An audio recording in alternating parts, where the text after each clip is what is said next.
Hi there, it's Kevin with the Rogue Market here with the Market Monday recap, where I go over the top picks from my Market Monday video that I do at my main channel, the Rogue Deck Builder. So for this week, I'm going to give you just 5 cards. This is going to be a nice, short, and sweet video based around the Market Monday standard is hot, hot, hot. So I was able to go through a lot of the data of decks that are currently seeing a lot of play. The bad news is a lot of cards have already, the ship has sailed on their what I consider kind of their investability points, where they're going to be the cheapest, and I think they're all approaching where they're actually going to be the most expensive before standard starts to cool off, or people actually get all their decks, and then we're going to see a big selling spree by the vendors. So anyway, first of all, the one thing that you should be investing in before or in anticipation for the next set is we do have some nice little trends with cards that are surrounding like the current guilds.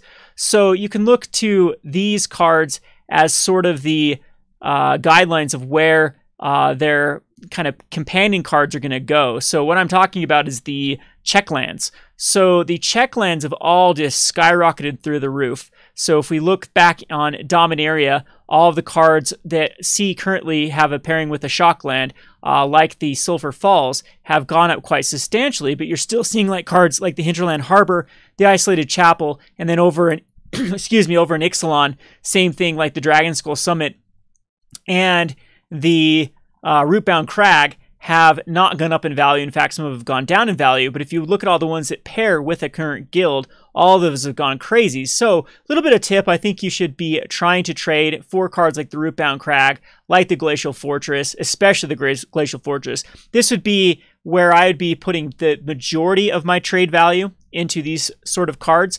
And of course, Dragon Skull Summit, because Rakdos is coming out. And then from Dominaria, we have the Isolated Chapel. So number one would definitely be the blue-white, the Glacial Fortress. And number two, I think, would definitely be the Isolated Chapel. I think those are the ones with the most potential to go up. But, you know, for a little bit of reference, Clifftop Retreat has doubled in value. So if you would have got in around this $2 mark, it went all the way up to $5. So you got to expect Isolated Chapel that never even got down to the $2 mark to go up even further, and it's already getting some demand by these various. You'll see a Mardu deck every now and again. So they flatted out at 280. You got to think that $3 is going to be more like $6 when the other guilds come out. So this is a no-brainer. These are the type of things you should definitely be transitioning some of your trade value into. All right, with that out of the way, let's talk about 5 cards that I like that I think haven't gone up to see quite a bit of play in the current meta, and therefore they're going to go up. So the first one is Fight with Fire. Fight with Fire is another uncommon from Dominaria. I don't really like Dominaria, but if we click on Dominaria, uncommons can go up quite substantial. So if we go over to uncommon, we have a $2 Wizard's Lightning. Yes, that has a lot to do with modern. Same thing with Dampening Sphere. But the Fight with Fire has not quite the cast down or seal away, but it's definitely seeing a fair amount of play comparatively to some of these other cards. So I think that if you haven't found your Fight with Fires, these could, by the time I think there will be a lot of cards from Dominaria that end up hitting the $1 mark, and Fight with Fire is going to be one of them. Fight with Fire is seeing play in a lot of red decks in the sideboard, and with the mono red aggro being the #1 deck, that is utilizing Fight with Fire is usually in the sideboard. This one has 3 of, because Lyra is that big of a deal. You have to take care of Lyra, or it's just going to ruin your day as mono red. So Fight with Fire needs to be in the sideboard specifically to come in versus the Lyra Dawnbringer. So 3 of in the most popular deck, and this is also a very budget deck. Like this one in front of you is not very budget, but you can see on the right hand side here, there is some budget mono red decks. You could even make this deck more budget by cutting out this one's quite hard to go down, but cutting out like Risk Factors. Risk Factor is not a necessary card for a deck like this. You can put something like, you can go the Flame of Keld route, and these mono red aggro decks can be very, very budget. So I think Fight with Fire is destined to go up. This one as well has 3 copies in it and had a lot of play over the weekend. The next one is the Ritual of Soot.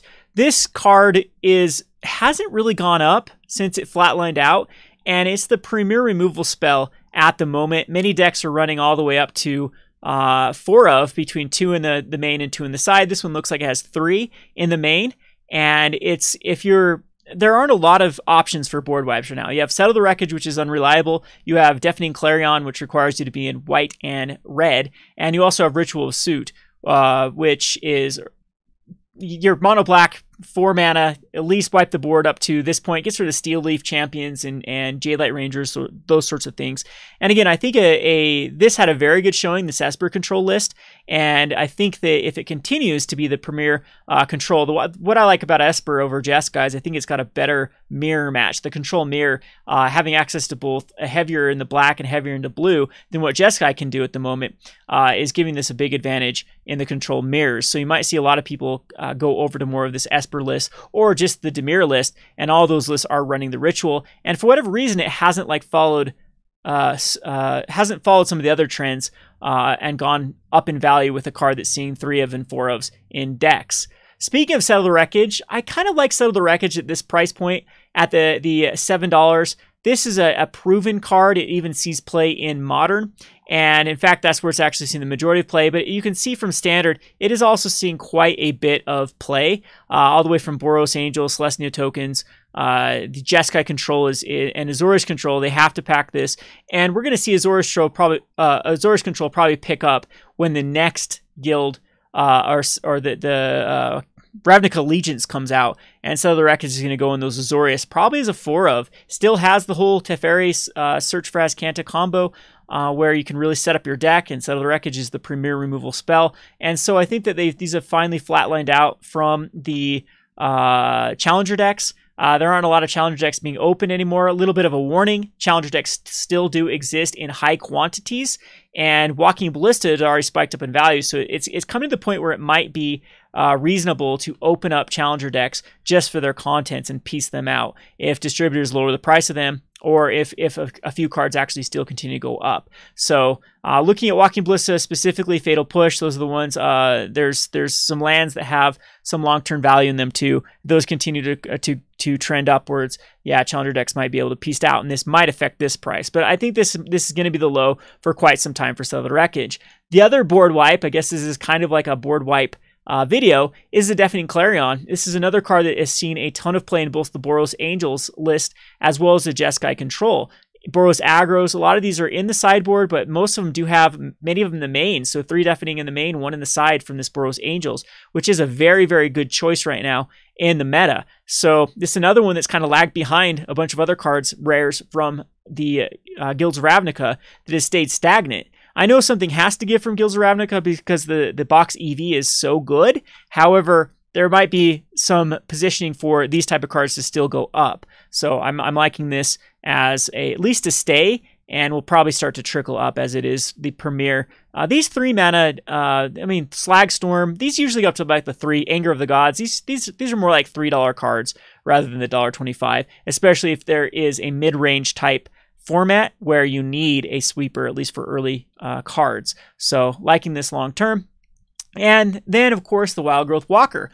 Wild Growth Walker is in, I believe, a few of the pre-constructed Explore things. So there are more of these in existence than your basic uncommon. However, Wild Growth Walker had an amazing showing over the weekend. It seemed like all the black-green decks were over into the Wild Growth Walker. We'll click on some of these lists here, and you can see there's just a lot of Wild Growth Walker Explore decks. So this is an Abzan version. This is just a green-black. Yeah, this one's actually low on like the Molder Hulks. Sometimes the 4 of Molder Hulk is still using the Wild Growth Walker in the sideboard here. So they switch it in versus the aggressive decks. Now, I'm a Wild Growth Walker player on Arena for a long time. It was my go-to deck. And when Mono Red and Red Black were the decks to beat. And Wild Growth Walker is the perfect card to shut down the red decks. Yes, it is a little bit vulnerable to Lightning Strike and Wizard's Lightning, but a lot of times you can bait out those and then play a Wild Growth Walker as well as another Explore card. And just gaining that 3 life and getting that out of the range is backbreaking towards the mono green list. So big fan of this card. I think people have started to pick it up because mono red is the #1 deck right now. And of course, a card that is super, super strong against mono red is indefinitely going to start being in more and more lists. So like the Wild Growth Walker, it's also pretty cool with the Find Finality combo. You can actually pump it up and it still survives. And then after that, or you just use the other finds to find back cards like Wild Growth Walker that have been killed, and then on a turn cast an Explore card and a Wild Growth Walker, and then gain that life and stabilize. So I think at the 25-cent price point, this is another card that will probably start inching up to 50 cent, even maybe could even go up even more, because Ixalan's a pretty good investable set comparatively to the rest of the sets in Standard. So that's kind of my little overview. A little bit longer than these videos usually are, so let's just go over it. I like all the lands that are going to come out with the Ravnica Allegiance, all the ones that pair with the shock lands, like the Isolated Chapel. And then we have Fight with Fire, good Lyra killer. Then we have Settle the Wreckage, which I think has hit its low after the Challenger decks. We have the Deafening Clarion, which is a premier removal. We also have the Ritual of Soot, which is also premier removal. And then we have the Wild Growth Walker. So those are kind of my picks for cards that will go up. And I think that we'll start to see some settling in prices of Standard pretty soon here, but there's still a lot of room to grow. Anyway, I hope you enjoyed this video. You can go check out the full Rogue Market video over at, or Market Monday video over at Rogue Deck Builder, YouTube/Rogue Deck Builder. And yeah, that's go check that out, and then we'll have the Rogue Roundup coming out tomorrow. Thanks for watching.